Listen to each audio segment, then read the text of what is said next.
ज्यादा खतरनाक जिन्नातों से हुआ था और अकेले ही हजरत अली ने कैसे उन सभी जिन्नातों का सामना किया था। आइए इस पूरे वाक्य को आज की इस वीडियो में जानते हैं। प्यारे नबी सल्लल्लाहु अलैहि वसल्लम जब एक जंग से वापस लौट रहे थे तो रास्ते में उन्हें एक बंजर जगह दिखाई दी जहां दूर दूर तक सिर्फ रेत ही रेत थी और कोई भी इंसान नजर आया नहीं था। जिसके बाद सल्लल्लाहु अलैहि वसल्लम ने सहाबा उम्र बिन उमैया जमरी से सवाल किया कि आखिर ये कौन सी जगह है जहाँ दूर दूर तक कोई नजर नहीं आ रहा है और चारों तरफ सिर्फ खामोशी ही खामोशी है। तो इसके जवाब में उन्होंने बताया कि इस जगह का नाम वदी अजर्क है जहाँ इंसान तो नहीं रहते लेकिन कहा जाता है कि यहाँ पर एक कुआं है जिसके अंदर जिन्नातों की पूरी फौज रहती है। साथ ही उन्होंने ये भी बताया कि इन जिन्नातों की हजरत सुलेमान ने भी काबू में करने की कोशिश की थी लेकिन वो भी इस काम में कामयाब नहीं हो पाए क्योंकि मैं ये जिन्नात बहुत ज्यादा ताकतवर हैं। बल्कि कहा जाता है कि जब इस रास्ते से तबीय यमानी गुजर रहे थे तो इनके साथ जो 10,000 से भी ज्यादा की फौज थी उन्हें भी इन जिन्नातों ने मार दिया था। यह सुनने के बाद प्यारे नबी सल्लल्लाहु अलैहि वसल्लम समझ गए कि ये कौन सी जगह है और उन्होंने तुरंत अपने सभी लोगों को कहा कि अगर ये वही खतरनाक जगह है जहाँ पर खतरनाक जिन रहते हैं तो हम कुछ देर यहाँ रुकेंगे। और इतना ही नहीं, नबी ने अपने एक सहाबा को कहा कि तुम 10 लोगों के साथ उस कुएं की तरफ जाओगे और वहाँ से पानी निकाल कर लाओगे। अब क्योंकि सल्लल्लाहु अलैहि वसल्लम का हुक्म था तो इसे कोई भी इनकार नहीं कर सकता था, इसलिए 10 लोग कुएं के पास पहुंचे और उन्होंने जैसे बाल्टी कुएं के अंदर डाली तो उस कुएं में से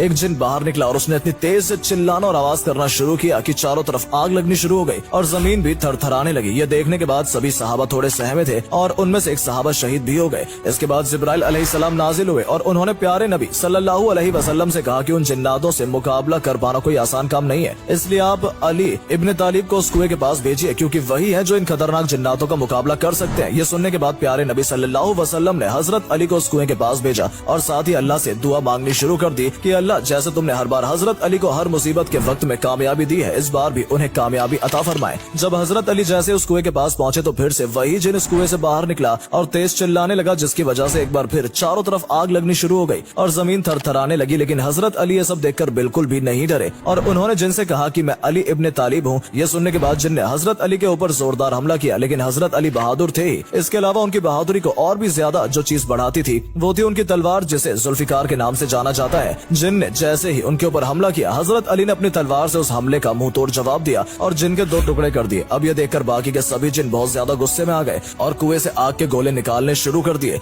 आग इतनी ज्यादा थी कि हजरत अली के लिए कुछ भी देख पाना नामुमकिन हो रहा था, इसलिए उन्होंने कुछ आयतें और दुआ पढ़नी शुरू की जिससे आग धीरे धीरे ठंडी हो गई। और फिर हजरत अली कुएं की तरफ दोबारा बढ़े और पानी निकालने के लिए उन्होंने कुएं में बाल्टी डाली। लेकिन जैसे उन्होंने कुएं में बाल्टी डाली जिन्नातों ने वो बाल्टी कुएं से बाहर फेंक दी। ये देखकर हजरत अली ने कहा कि अगर तुम मुकाबला करना चाहते हो तो मुकाबले के लिए पूरी तरह मैं तैयार हूँ। जिसके बाद कुएं से एक और जिन बाहर निकला और उसने हजरत अली के ऊपर हमला करने की कोशिश की लेकिन हजरत अली भी उन हमले से डरने वाले नहीं थे। उन्होंने इस बार भी जिन के 2 टुकड़े किए और उसे मार गिराया। जिसके बाद उन्होंने कुएं में एक बार फिर बाल्टी डाली और इस बार भी जिन्नातों ने बाल्टी बाहर फेंक दी और ऐसा तकरीबन 3 बार हुआ और फिर आखिरकार हजरत अली ने ठान ली कि इस कुएं से पानी निकालना ही है क्योंकि ये हुक्म प्यारे नबी सल्लल्लाहु अलैहि वसल्लम का था। इसके बाद उन्होंने वहाँ खड़े एक सहाबा से कहा कि मैं अपनी कमर पर रस्सी बांधता हूँ और रस्सी का चोर तुम्हें जोर से पकड़ना है। और ये कहते हुए हजरत अली कुएं के अंदर चले गए। लेकिन इसी बीच जिस रस्सी से हजरत अली ने खुद को बांधा था वो रस्सी टूट गई और अब कुएं में खतरनाक 10,000 से भी ज्यादा जिन्नातों के साथ सिर्फ अकेले हजरत अली ही थे। कुछ देर तक सहाबा ने वहाँ खड़े होकर हजरत अली का इंतजार किया और फिर उन्हें कुएं के अंदर से चीखने चिल्लाने की आवाजें सुनाई देने लगी। ये सुनकर वहाँ खड़े सभी लोग काफी परेशान हो गए और हजरत अली की फिक्र करने लगे क्योंकि सभी जानते थे कि कुएं के अंदर मौजूद जिन्नात बहुत खतरनाक है और ये किसी को भी नहीं बख्शते। लेकिन शायद इस बार जिन्नातों को ये नहीं पता था कि इस बार उनका मुकाबला हजरत अली से हो रहा है। और फिर कुछ ऐसा ही हुआ, चिल्लाने की आवाज कम होती गई और सिर्फ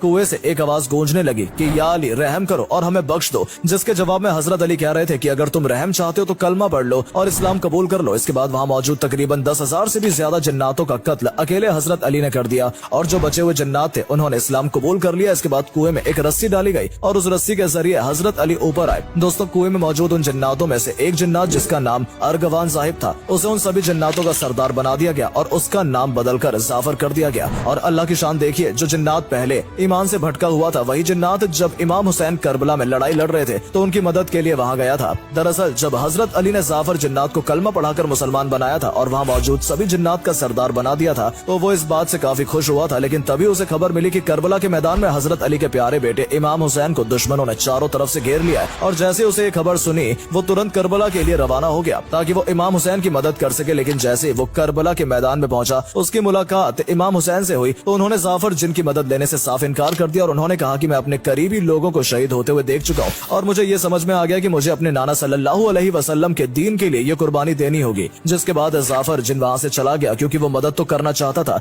लेकिन दूसरी तरफ वो इमाम हुसैन के दिए हुए हुक्म को भी नहीं टाल सकता था, इसलिए उसे करबला के जंग के मैदान से वापस आना पड़ा। दोस्तों, कहा जाता है कि जाफर जिन अपने साथ जिन्नातों की पूरी फौज लेकर गया था और अगर करबला के मैदान में वो भी दुश्मनों का सामना करता तो यकीनन दुश्मनों के लिए उन जिन्नातों को मार पाना आसान नहीं होता। लेकिन इमाम हुसैन ने जाफर जिन से कहा कि मैं तुमसे पूरी तरह राजी हूँ, लेकिन मुझे इस्लाम के लिए ये कुर्बानी देनी ही होगी। तो दोस्तों, ये थी हजरत अली की बहादुरी की एक ऐसी कहानी जिसे सुनने के बाद आपको ये तो समझ आ गया होगा कि हजरत अली से सिर्फ दुश्मन इंसान ही नहीं बल्कि जिन्नात भी डरते थे और उनकी बहादुरी और ताकत के आगे इंसान हो या जिन्नात कोई भी टिक नहीं पाता था। इसलिए आज भी जिन्नातों के खिलाफ लड़ी गई बैरुल अलम की इस लड़ाई को याद किया जाता है ताकि हम समझ सकें कि अगर अल्लाह एक बार किसी से राजी हो गया तो बड़े से बड़ा दुश्मन भी उसका कुछ नहीं बिगाड़ सकता, क्योंकि किसी इंसान को ताकत देना या उसकी ताकत को छीन लेना